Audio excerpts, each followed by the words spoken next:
Hello, I'm Peter Sam. And I'm Luke. We apologize. We were supposed to do this on Tuesday. Our bad. It's brain. We're just busy. You know how it is.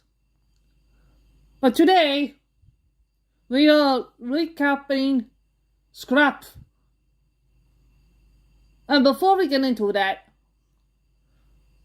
we have the computer on. And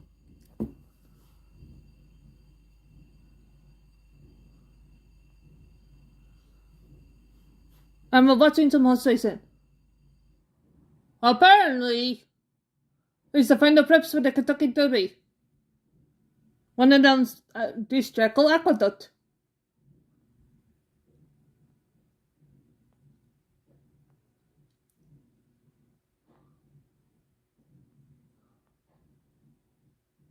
So anyway, enough about that. I'll start up the episode and PSM can jump in as we go along. Sounds like a plan, Luke. Go for it. Alright. So, obviously, the rabbit says, Reverend Audrey. You guys all know who Wilbur is, right? All Thomas fans do. Well, just last year, we lost dear Bradolph Croft. The British Thomas and friends to the Dillies. Right. You correct? To Peter Sam. She was a great woman. Although I don't fancy the way Mattel is the band though. Though, a few better toys coming out this year for the line, but anyway. So Luke. The episode Scrap starts off with our good friend Edward explain who the Reverend Wilbur Audrey is. And that he visits the Soto for the next several years following 1936 and 1937 were what inspired him to write the railway series, which is why Soto is such a popular and major toys attraction in modern times. So many people have asked dangerous questions about them. Most common one is, why do their faces more strange tilt? Of course, we don't know the answer to that, do we, Peter Sam? Nope. So Peter Sam. Alright, where did you leave off, Luke? Oh, got it. We got a second computer with the info. Trust us, we're not cheating. We will never cheat on this. This just helps us with the info.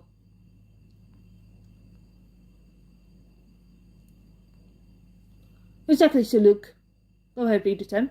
Right. There we go. Well, since we already answered that question, I'll skip that line.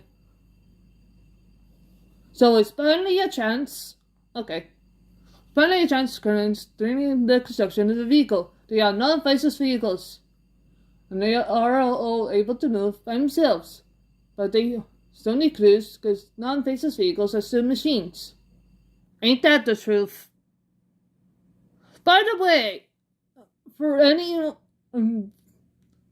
people noticing, why us navigation engines only have a driver and not firemen? Well, that's only in the train's motors.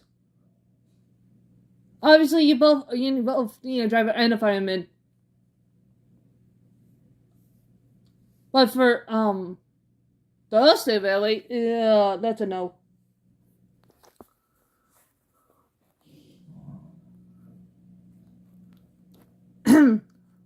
The non-faceless vehicles are also prone to accidents and breakdowns, which is why the crews are so essential. Since they are sentient, several laws exist which give them certain rights, such as a non-faceless vehicle can be sold, but the vehicle must consent to the sale first. And the most important of this, they cannot be scrapped. Alright, Luke, your turn. Okay. So, during the First World War, because of the shortages of raw materials, scrap metal was a precious resource. During the 4-year conflict,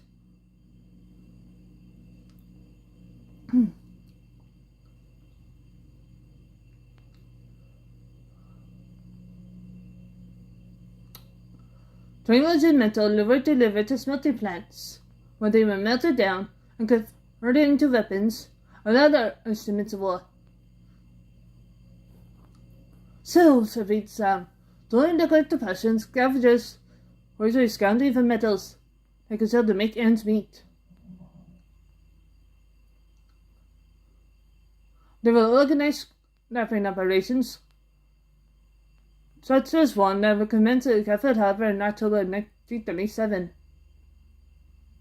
So one morning, Percy is getting heavy extreme ready, which is his use of fish deliveries, and tells Edward not to recommend a colony to Plain Keeper. Edward thinks it's very clever and likes it. Percy says Henry does too, and adds, he says, sounds so much better than fish train. Percy then looks at the danger sign. He doesn't have any intentions to go past it, but he's curious about the sunken pier that's past it and what happened to it. So Edward then explains that it sank to the seabed during Harbour's construction in 1916. Apparently it wasn't fixed, because the construction project was on a tight budget, and there weren't any funds available to vet repairs. So 10 cents also mentions the pier has been causing him problems because he's in a very awkward spot, as it misleads the ships that could be both in that part of the harbour, and whenever he has to bring one in, alright, he has to make sure he doesn't crash into it. And he also mentions that the harbour will get much more business, and they just fill it up. So, said Luke. Percy then tells 10 cents about the rumor going around that the harbour master and Mr. Starr are talking about getting rid of it, though Edward advises 10 cents not to get his hopes up too high in case nothing happens. So, thankfully, the rumor happened through. The deal not only arranged to tear up the old pier, but to give the harbour itself a complete overhaul. Mr. Starr had pulled Eric in charge of the operation, finally taking enough proportions at the Ness incident.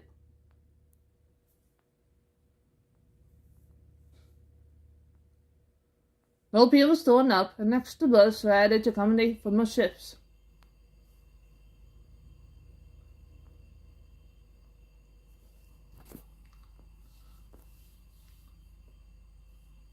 We saw they saw increase in business for the harbour. Such a big to Sam. The old manufacturer scattered about the harbour was removed. Whenever did Eric deliver long traces scrap to the scrapyard bow for Ness on the mainland as the one was didn't have the capacity and facilities for the job. Edward was very excited to make one of these deliveries because he got to see one of his old friends whom he hadn't seen in a long time. With, or just returned for a nightly overhaul, and he served both at the scrapyard engine and battle station pilot. So Edward meets up with who doesn't delete the train where it is. This is the science room full at the moment.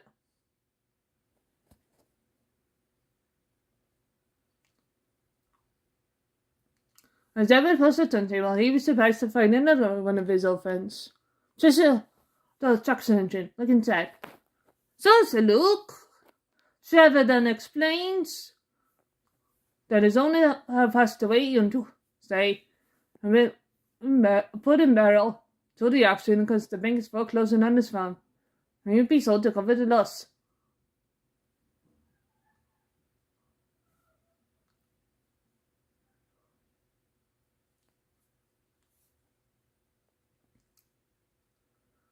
Which means he and Emma might never see each other again.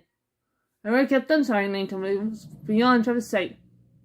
Having known Trevor since his days on the Furnace Fairway,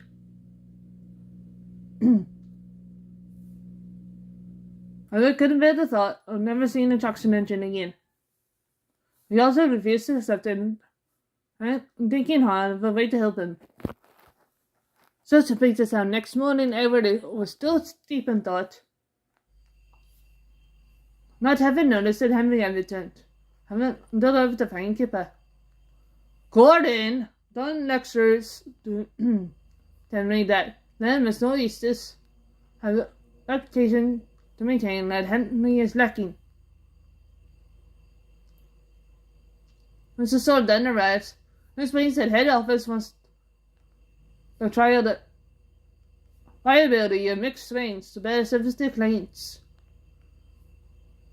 This Luke, Gordon thinks it's a ridiculous idea. Mr. Starr then informs the intentions that Mrs. Laurel want him to remind them that the Minis are relocating their scrapyard of Ellsworth to Kildare with all the engines scuff. And then tells his engines to allow extra time for possible delays. Mr. Starr then gets out the day's assignments for each engine. Once his rest is barrel, will the first next train in that barrel. If we'll have a good train, that Gordon needs to take to Osbrook. Percy and James and Toby have to take Stone from Norfolk Quarry to Ellsbridge Harbour and get it out of Hectony. And Percy will help Thomas at Toy Mines on the Falkirk branch, where they'll be strengthening the shafts and run underneath the tracks. We start running against Edward, who's still thinking about Trevor. And then explains to Mr. Starr about Trevor, but there's nothing they can do about it. The Starr informs Trevor he'll be making coal runs. The most important job since every depot needs a refill, and they'll be hard pressed to keep to his schedules. So said Pete to 10. Mr. Starr had been night about nothing to do to help Tricia. Thankfully, Edward was too busy with his coal runs to think about Trevor. It had been a tough day for the noises of White's Violet Gafford, dropped Toby in the signing. So James had to do Toby's work as well as his own. Going Smith strained the barrel, make the journey slower and more uncomfortable for the passengers. Thomas and Percy had the toughest of it. And Percy and I, so Toby left mine, he finds Thomas has fallen into a mine because someone moved the danger sign. Mickey had been called, but he stuck it to him and fell to a fallen tree. Percy then goes off to get a rope and a winch. Dafford mentioned the location of the main scrapyard from Ellsworth to Kildare lasted several months, and there were lots of delays and arguments in the maze occupying most of the signs of Ellsworth. On this date, Henry and Eric were delivering petrol to the mainland, or arguing with Emily about who should go first. The two minis, struggling Cal and Eric on their side, as the only gets in the way, causes problems. The station master then interviews, telling the two minis that they do leave now and they do so. Eric is still furious. Henry tells them about the noises Adam was making.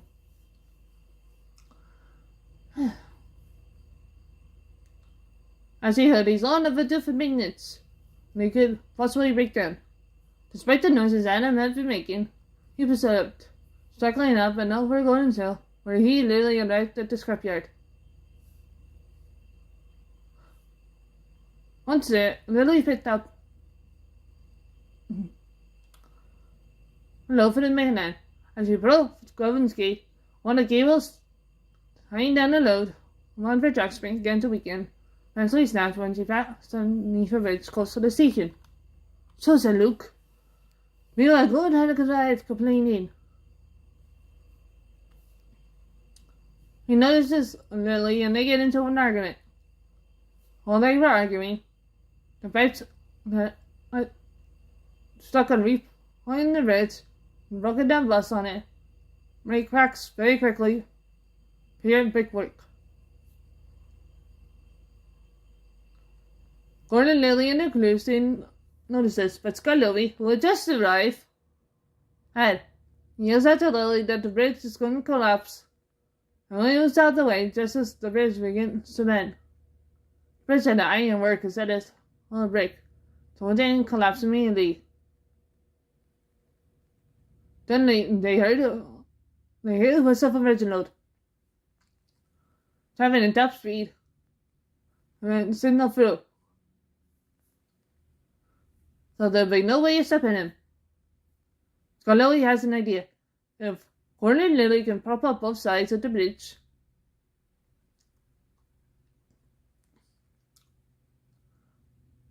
by wedging the trucks underneath, they could hold on enough for Reginald to get under. Lily and Gordon decided to take the risk. Scott Lily's idea worked, and just as the Reginald makes it under, the bridge collapses. The alarm had been raised and all trains were stopped. Edward, who had most of also, meets up with the vicar and his wife.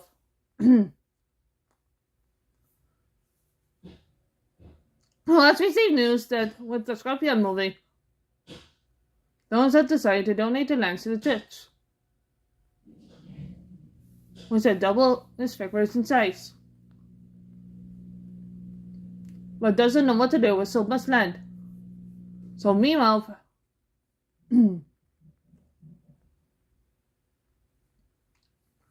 as Paul Thomas at the mind, and seeing that Thomas is heavier than English. Thomas had mentioned that Gordon wouldn't do this thing. Such a big descent to wrap up. And you did a good job, Luke. Thank you. I hope number 5 wins this race at Aqueduct. Okay.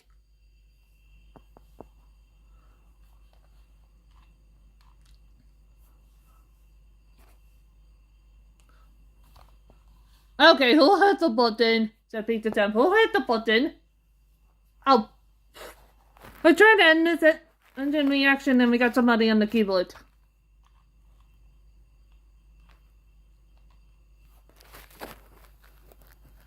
Wait.